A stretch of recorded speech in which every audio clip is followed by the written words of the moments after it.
så har vi så fået taget kontakt til Niklas Jensen og Niels Christian Frederiksen. Og vi starter med at spørge dig, Niels, hvordan forbereder du så dine spørgsmål inden en eventuel fodboldkamp? I forbindelse med kampe i Premier League og Champions League, så er jeg jo nede og interviewe folk indimellem efter de kampe der.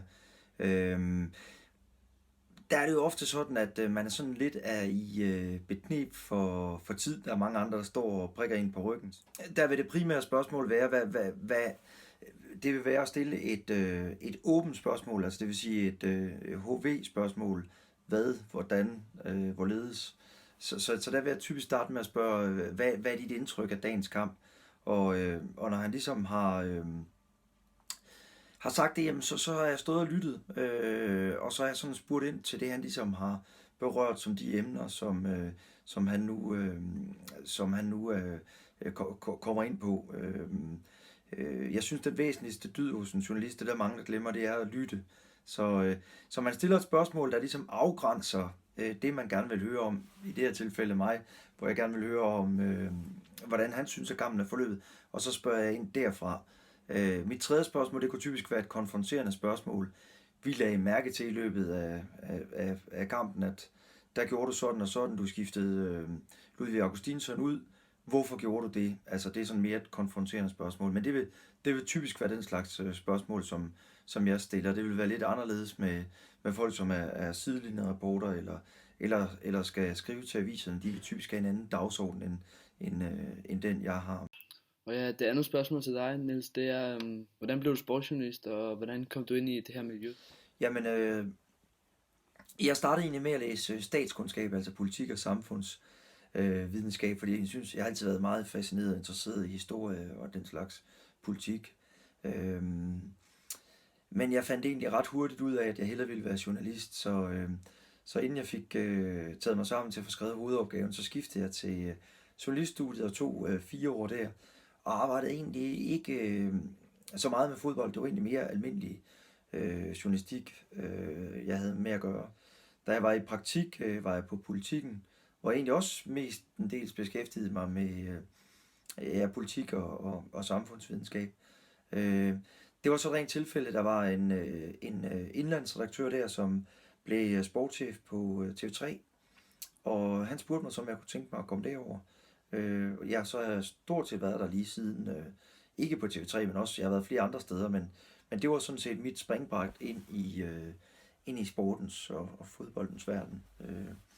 I de sidste 12 år har jeg kommenteret fodbold, og stort set kun kommenteret, og det var egentlig fordi jeg skiftede til det der nu er 6'eren og Kanal 9, og spurgte mig, om jeg kunne tænke mig at kommentere. Det kunne jeg så godt. Jeg startede med at kommentere Bundesliga-fodbold der, og så siden han altså stort set kommenteret i stort set alle ligaer også. Lige nu kommenterer jeg primært Superliga og Premier League, La Liga og så Champions League, og det er jeg også rigtig godt tilfreds med. Men der var en stor grad af tilfældighed i, at jeg kom ind i den verden. Hvilke spørgetekniske fejl begår man ofte som journalist, og har du eventuelt nogle eksempler på dem? Man tager hjemmefra som oftest. Jeg har jo også selv tidligere lavet længerevarende interviews, der skulle bruges til det sted indslag. Jamen der kommer man hjemmefra med en smørbrød selv med en masse relevante spørgsmål, hvor ligesom nu I har sendt en lang række spørgsmål til mig. Og der har man sådan en idé om, hvilken vej man vil. Men hvis nu, at kilden, altså ham man interviewer, lige pludselig siger noget andet, og historien tager en anden drejning, jamen så er man nødt til at være der. Man er nødt til at høre efter. Så derfor vil mit råd være, at man måske ikke formulerer så mange spørgsmål igen på sit papir, men man har en overordnet struktur for, hvor det er, man gerne vil hen med sit interview. Indleder med at stille et åbent spørgsmål, som er inde på, altså hvorledes, hvad er grunden til, hvorfor. Fordi så tvinger man den, man interviewer, til at svare langt. Han kan ikke bare svare ja eller nej, og det er jo i hvert fald en fordel, når man laver tv, fordi det kan være nogle ualmindelige korte interviews, så det er ikke så godt. Så stil nogle åbne spørgsmål, altså HV-spørgsmål. Hvordan, hvorledes, hvilket, hvorfor, som startord, så tvinger man kilden til at bruge hele sætninger, og det gør så også, at man kan bruge sine ører og sin forstand til at lytte efter, hvad det er, der bliver sagt, og så spørge ind til materien i det. Og det er der altså mange journalister, som glemmer. og det her med at høre efter. Og derved så går de også glip af nogle gode historier. Og man risikerer også, at folk sidder hjemme i stuen og kommer med det der åbenlyse spørgsmål. Jamen, hvorfor spørger han da ikke om det? Jamen, det er fordi, at han ikke hører efter som oftest. Så det vil jeg sige, er den helt store fejl, som journalister som oftest begår. Ting, som journalister er grimme til, det er at stille nogle lange spørgsmål. Vanvittigt lange spørgsmål, som varer 20-30 sekunder, hvor man nærmest konkluderer noget i spørgsmålet, sådan at kilden skal til at forholde sig til det.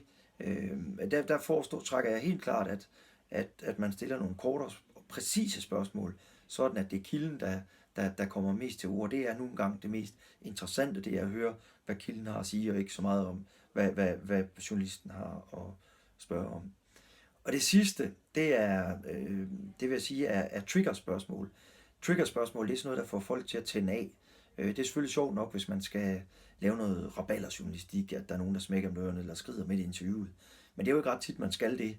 Oftest der vil man gerne høre en mening og have en dialog med en kilde, og så kan man jo ikke have, at de forsvinder midt i det hele. Men det risikerer man jo, hvis man stiller triggerspørgsmål, altså spørgsmål, der pisser kilden af.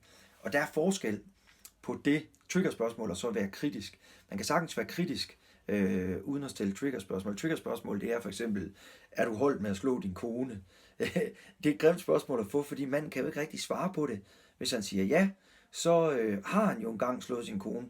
Det indrømmer han jo faktisk ved at sige ja. Jeg er holdt med at slå min kone. Deri ligger så, at han tidligere har gjort det.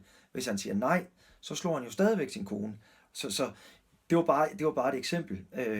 Triggerspørgsmål skal man passe på, altså spørgsmål, der virkelig pisser folk af. Så har vi fået Niklas Jensen med på en Skype-forbindelse, og vi har nogle spørgsmål til dig, Niklas, her.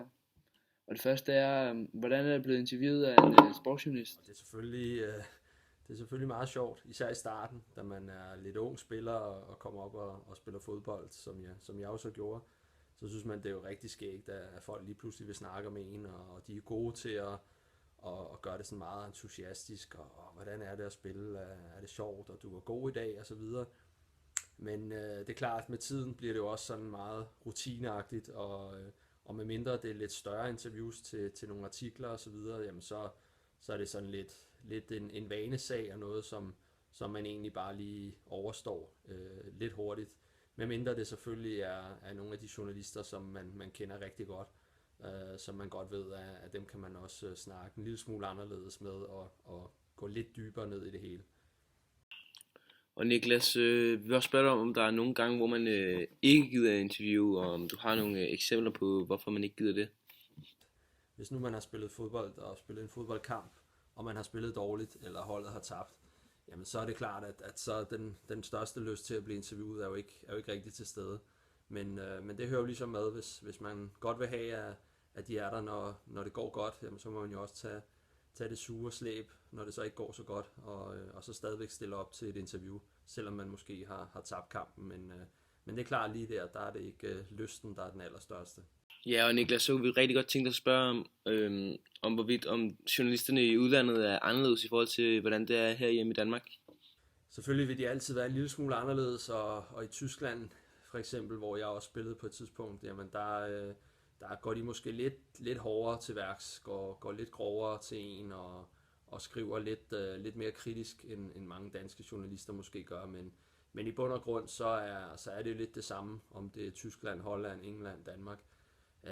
Man finder nogle journalister, som man kender, som man har et godt forhold til, som man ved, dem kan man stole på, så hvis man giver et interview, jamen så det man siger, det er rent faktisk det, som også kommer med i interviewet. Og andre journalister finder man ud af, at selvom man prøver at være meget sober og ærlig, jamen så tager de måske en overskrift ud af sammenhængen, og så bliver det ikke helt det interview, man føler, man gav, som kommer med i avisen for eksempel.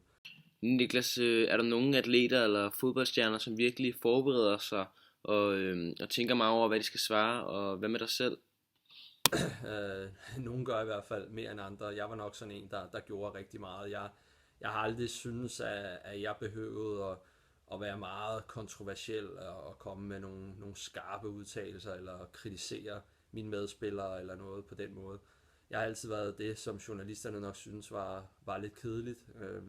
Jeg sagde nok aldrig rigtig noget, som de sådan for alvor kunne bruge til noget, men det havde jeg det egentlig meget fint med. Jeg synes, at det handler om, at man skulle spille fodbold, og det man lavede inde på banen, det må ligesom være det, der talte frem for, hvad man eventuelt står bagefter og udtaler sig om til en journalist eller et tv-kamera. Så jeg var nok meget kedelig, og i hvert fald en, der brugte lidt tid på at tænke over, hvad jeg skulle svare.